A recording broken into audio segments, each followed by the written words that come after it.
Hello everyone, you are watching Learn Easy with us. We provide educational and training videos every day.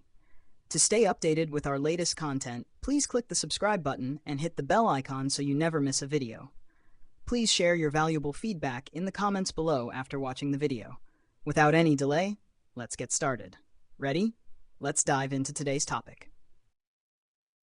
Now we're going to talk about rewriting a text for a specific audience. So let's jump into ChatGPT. Here we can say, explain gravity to a fifth grader. And you can see ChatGPT has explained what gravity is as if to a fifth grader. Now we can ask, explain gravity to a high school student. Already we can see a difference in language and tone that ChatGPT is used to communicate. Here we're diving into Albert Einstein's theory of general relativity, and we can keep going on to different levels of proficiency, but you can see how choosing your target audience has a dramatic effect on the information that it gives you.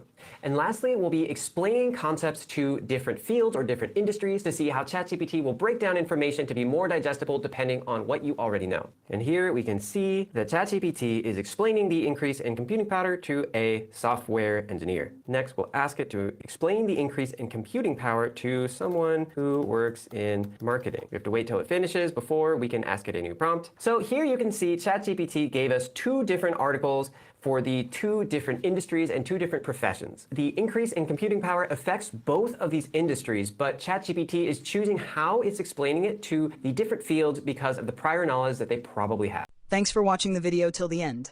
Please leave your thoughts below so we can discuss more about the topic. If you'd like to suggest a video that could help the community, feel free to message me on X or Instagram. We also share short videos on Instagram, so make sure to follow us there. Feel free to reach out. We'd love to hear from you, and might even create a video based on your suggestion.